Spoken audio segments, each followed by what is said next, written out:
ಜಾಸ್ತಿ ಮಾಡಿಕೊಂಡು ಇಲ್ಲಿ ಬಂದು ಟಿಪ್ ಟಾಪ್ ಆಗಿ ರಕ್ತ ಕ್ರಾಂತಿ ಆಗಲಿ, ಹುಲಿಗಳು ನಾವು ಇಲಿಗಳು ಅಂತ ಹೇಳಿ ಇಲ್ಲಿ ಭಾಷಣ ಹೊಡೆದು ಭಾಳ ಚಂದ ಐತಿ. ಯಾರು ಏನು ಯಾರಿಗೆ ಹೋಗ್ಬೇಕದು ಹೋಗಿ ರೆಡ್ಡಿ ನಿಮಗೆ ತಂದು ನಿಮಗೆ ಚುಚ್ಚುತ್ತದೆ, ಚುಚ್ಚುತ್ತದೆ. ಅದಕ್ಕೆ ನಾನು ಆಗ್ರಹ ಮಾಡ್ತೀನಿ, 14,500 ಕೆಲವೊಂದು ಚಾನಲ್ದವ್ರು ಅವರು ಮಹಾನ್ ಗ್ರೇಟ್ ಚಾನಲ್ದವ್ರು ಅದಾರ, ಅವ್ರು ಕೂತು ಹೌದಾ 14,500 ನೋಡಿ ರೈತರಿಗೆ ಕಾರ್ಖಾನೆ ಮಾಲೀಕರಿಂದ ಭಾರಿ ಮೋಸ ಆಯ್ತು ಡ್ಯಾನ್ ಡ್ಯಾನ್ ಡ್ಯಾನ್. ಅರೆ ನಾ ಆ ಸಂಪಾದಕ ಹೇಳಿದ, ಒಬ್ಬ ಸಂಪಾದಕ ಫೋನ್ ಮಾಡಿದಾನ, ಭಾಳ ಚಂದ ಡಿಬೇಟ್ ನಡೆಸಿದ್ರು. ನಿಮ್ಮ ಮಗಳು ಗೊತ್ತಲ್ಲ ಗಿರಕ್ಕೆ 14,500 ಅಂತ ಹೇಳ್ತಾನಲ್ಲ, ಸ್ವಲ್ಪ ಫೋನ್ ನಂಬರ್ ಕೂಡ ಅಂತ ಹೇಳಿದೆ ಅಧ್ಯಕ್ಷರು. ಅವ್ನು ಇನ್ನತನ ಫೋನೇ ಮಾಡಲಿಲ್ಲ, ನಾನು ಫೋನೇ ಎತ್ತಲಾಗ್ಯಾರಿ. ಅವ್ನು ಕರ್ಕೊಂಡು ಬಂದು ನಾವು 1 ಕೋಟಿ ರೂಪಾಯಿ ಪಗಾರ ಕೊಡ್ತೀನಿ, ಅವನಿಗೆ ತಿಂಗಳ ಎಷ್ಟು ಕೊಡ್ತೀನಿ ಗಣೇಶ, 1 ಕೋಟಿ ರೂಪಾಯಿ ಪಗಾರ ಕೊಡ್ತೀನಿ, ನಮಗೆ 14,000 ರೂಪಾಯಿ ಬೀಳಂಗೆ ಮಾಡ್ಬೇಕು. ಹಾಂ ಎಲ್ಲಿ 13,000 4,000 ಅಟ್ಟೆ ಕೊಡಲಿ ಅಧ್ಯಕ್ಷರು, 10,000 ಅವನೇ ತೊಗೊಳ್ಳಿ. ರೈತರಿಗೆ 5,000 ಕೊಡ್ತಾನೋ 6,000 ಕೊಡಲ್ಲ. ಇದರಿಂದ ಏನಾಗ್ತದೆ ಅಧ್ಯಕ್ಷರೇ, ಯಾವುದೇ ಸರ್ಕಾರ ಬರಲಿ, ಇವತ್ತು ನೀವು ಅನುಭವಿಸ್ತೀರಿ, ನಾಳೆ ಈ ಕಡೆಯವರು ಬಂದ್ರೆ ಅವರು ಇದು ರೈತರು ಬಿಡ್ತಾರೆ. ಯಾರು ಮಗನೇ ಅವತ್ತು ಬಂದು ಭಾಷಣ ಹೊಡಿತಿದ್ದಲ್ಲ, ಮಗನ ಕೊಡು ಅಂತಾರ ನಮ್ಮ ಭಾಷೆದಾಗ, ಮಗಳ ಕೊಡು, ನಾಟಕ ಮಾಡ್ತೇನೆ, ನೀನು ನಾಟಕ ಮಾಡಕ್ಕೆ ಬಂದು ಅವಾಗ ಬಂದು ಮಕ್ಕೊಂಡಿದ್ದಲ್ಲ, ಇಲ್ಲೇ ಇರೋದು ತಮ್ಮ ಆ ಥರ.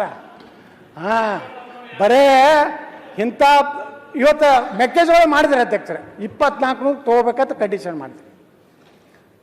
2,400 ತೊಗೊಂಡು 1 ಲೀಟ್ರ್ ನಾವು ಎಥನಾಲ್ ತಯಾರು ಮಾಡಬೇಕಾದ್ರೆ 73 ರೂಪಾಯಿ ಆಗ್ತದೆ. ಇನ್ನು 2 ರೂಪಾಯಿ ಯಾರು ಕೊಡ್ತಾರೆ? ಈ ಲಾಸು ಇವತ್ತು ಅಧ್ಯಕ್ಷರು ನಿಮ್ಗೆ ಹೇಳ್ತೀನಿ, ಒಂದು ಅಂಕಿ ಸಂಖ್ಯೆ ಹೇಳಿ ನಾನು ಮುಗಿಸ್ತೀನಿ.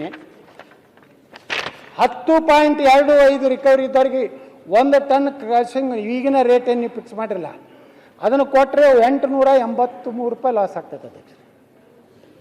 5 ಲಕ್ಷ ಟನ್ನು 900 ಹಿಡೀರಿ,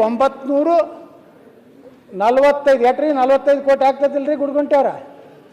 ಹಾಂ ಅಧ್ಯಕ್ಷರೇ, ಇದು ರಿಕವರಿ 10.75 ಇದ್ದರೆ 745 ರೂಪಾಯಿ ಲಾಸ್ ಇದು ಅಧ್ಯಕ್ಷರೇ, ಬಡ್ಡಿ ತುಂಬೋದಾಗೋದಿಲ್ಲ. ಇನ್ನು ಮುಂದೆ ನಾವು ಎಲ್ಲಿದ್ದು ತಂದದಕ್ಕೆ ಹಾಕೋದು? ಯಾರೂ ಸಾಲ ಕೊಡೋದಿಲ್ಲ ಅಧ್ಯಕ್ಷರೇ. ಇವತ್ತು ಸಕ್ಕರೆ ಕಾರ್ಖಾನೆ ಅಂದರೆ ಯಾರೂ ಸಾಲ ಕೊಡೋದಿಲ್ಲ. ಈ ರಾಜ್ಯದಾಗ ಏನಾರೇ ರೈತರ ಪರವಾಗಿ ಸಕ್ಕರೆ ಕಾರ್ಖಾನೆ ಒಳಗಾಗಿದ್ದು ಅದು ಸಹಕಾರಿ ಕ್ಷೇತ್ರದಿಂದ ಅಂತ ನಾನು ಭಾಳ ಹೆಮ್ಮೆಯಿಂದ ಅಂತ ಹೇಳಕ್ಕೆ ಬಯಸ್ತಾ ಇದ್ದೀನಿ. ಸಹಕಾರಿ ಕ್ಷೇತ್ರ ಇರದೇ ಇದ್ದರೆ ಸಕ್ಕರೆ ಕಾರ್ಖಾನೆಗಳೇ ಆಗ್ತಿರ್ಲಿಲ್ಲ ಅಧ್ಯಕ್ಷರೇ. ಇವತ್ತು ರೈತರು ಪಾಪ ಅವ್ರಿಗೆ ಮುಗ್ಧದಾರೆ, ಅವ್ರಿಗೆ ತಲೆ ಕೆಡಿಸ್ತಾರೆ. ನನಗೂ ಹೋದರು, ಬರ್ರಿ ನೀವು ಎಲ್ಲಿ ಅದು ಯಾವುದು ಗುರ್ಲಾಪುರ ಕ್ರಾಸಿಗೆ ಬರ್ರಿ ಅಂತ. ನಾ ಬಂದು ಏನು ಬೋಗಸ್ ಭಾಷಣ ಮಾಡಲಿ ಅಲ್ಲಿ? ನಾನೇ ಒಬ್ಬ ಸಕ್ಕರೆ ಕಾರ್ಖಾನೆ ಒಬ್ಬ ಅಧ್ಯಕ್ಷ. ಇವರು ಮೀಡಿಯಾದವ್ರು ಹೆಂಗೆ ಹೊಡಿತಾರೆ ಗುರ್ತೇನೆ ಅಧ್ಯಕ್ಷ, ಸಕ್ಕರೆ ಕಾರ್ಖಾನೆ ಮಾಲೀಕರ, ನಾವು ಮಾಲೀಕರಲ್ಲ ಅಧ್ಯಕ್ಷರೇ. ಆಯ್ತು, ನಾವು ಸಹಕಾರಿ ಅಧ್ಯಕ್ಷರಟ್ಟೆ. ಇವತ್ತು ನಾ ಇರ್ತೀನಿ, ನಾಳೆ ಮತ್ತೊಬ್ಬ ಇರ್ತಾನೆ. ಅದಕ್ಕೆ ಸಿದ್ದರಾಮಯ್ಯನವರು ಇಷ್ಟೊಂದು ನಿರ್ಲಕ್ಷ್ಯ ಸಕ್ಕರೆ ಕಾರ್ಖಾನೆಗಳ ಬಗ್ಗೆ ಭಯಂಕರ ಹಗುರವಾಗಿ ತಿಳ್ಕೊಂಡಾರಲ್ಲ. ಮುಂದಿನ ವರ್ಷ ನಮ್ಮ ರಾಜು ಕಾಗೇರಿ ಏನು ಹೇಳ್ದಾರಲ್ಲ, ಜೂನ್ದಾಗ ನೀವು ಸಭೆ ಕರೀರಿ, ರೇಟ್ ಫಿಕ್ಸ್ ಮಾಡಿರಿ. ಕೆಲವೊಂದು ಮಂದಿಗೆ ಏನಾಗ್ಬಿಟ್ಟದ ಸ್ಟ್ರೈಕ್ ಮಾಡೋದು. ಯಾವಾಗ ಸ್ಟ್ರೈಕ್ ಮಾಡ್ತಾರೆ ಗೊತ್ತೈತೇನ ಅಧ್ಯಕ್ಷರೇ? ನಾವು ಈ ಗ್ಯಾಂಗ್ಗಳು ತರ್ತೀವಿ ರೀ ಮಹಾರಾಷ್ಟ್ರದಿಂದ. ಒಂದೊಂದು ಕಾರ್ಖಾನೆಯವ್ರು 8 ಕೋಟಿ ರೂಪಾಯಿ ಇನ್ವೆಸ್ಟ್ಮೆಂಟ್ ನಮ್ಮ SR ಪಾಟೀಲ್ ಕಾಂಗ್ರೆಸ್ನ ಒಬ್ಬರು ಸಕ್ಕರೆ ಕಾರ್ಖಾನೆ ಮಾಡ್ಯಾರ. 75ರಿಂದ 80 ಕೋಟಿ ರೂಪಾಯಿ ಮಹಾರಾಷ್ಟ್ರದಲ್ಲಿ ಅಡ್ವಾನ್ಸ್ ಕೊಡ್ತೀವಿ ಅಧ್ಯಕ್ಷ. ಅದರಾಗ ಪ್ರತಿ ವರ್ಷ ಒಂದು ಸಕ್ಕರೆ ಕಾರ್ಖಾನೆ 8ರಿಂದ 10 ಕೋಟಿ ರೂಪಾಯಿ ಅಲ್ಲಿ ಇರುವುದೇ ಅಧ್ಯಕ್ಷರವರು. ಅವ್ರದ್ದು ಏನು ಮಾಡೋಕ್ಕಾಗೋದು. ಅವ್ರ ಪತ್ರೆ ಜಂಗತಿ ಪತ್ರೆ ಇರ್ತದೆ, ಜಳಗಾವ ಜಾಲ್ನಾ. ಆಯ್ತು, ಇದು ಯಾಕೆ ಹೇಳ್ತೀನಿ ಅದು ಅಧ್ಯಕ್ಷರೇ, ಇದನ್ನ ಯಾರೂ ಮಾತಾಡೋದಿಲ್ಲ. ಎಲ್ಲರೂ ರೈತರ ಪರವಾಗಿ ಮಾತಾಡ್ತಾರೆ. ರೈತ ಯಾವಾಗ ಉಳಿತಾನ? ಕಾರ್ಖಾನೆ ಉಳಿದ್ರೆ ಉಳಿತಾನ.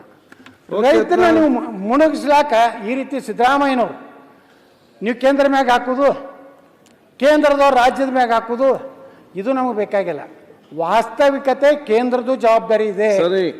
ಇವತ್ತು ನೀವು 71 ರೂಪಾಯಿನ ಮೆಕ್ಕೆಜೋಳ ಪ್ರತಿ ಲೀಟ್ರಿಗೆ ಇಥನಾಲ್ ಕೊಡ್ತಿರಲ್ಲ, ಅದನ್ನು 75 ಮಾಡಿ. 65 ರೂಪಾಯಿ ಇವತ್ತೇನು ನಮ್ಮ ಕಬ್ಬಿನ ಮೇಲಿನ ಇಥನಾಲ್ ಕೊಡ್ತಿರಲ್ಲ, ಅದನ್ನು 70 ರೂಪಾಯಿ ಮಾಡಿರಿ. ಅಕ್ಕಿ ನೋಡ್ರಿ ಅಧ್ಯಕ್ಷರೇ, ನಿಮ್ಗೆ ಇಷ್ಟು ಕೆಟ್ಟ ಅನ್ನಿಸ್ತದ. ಒಂದು ಕಡೆ ಬಡವರಿಗೆ ಅಕ್ಕಿ ಇಲ್ಲ ಅಂತ ನಾವು ಹೇಳ್ತೀವಿ. ಈಗ ನನಗೆ ಲಕ್ಷ್ಮಣನವರು 1,000 ಟನ್ ಬಸ ನೋಡ್ರಿ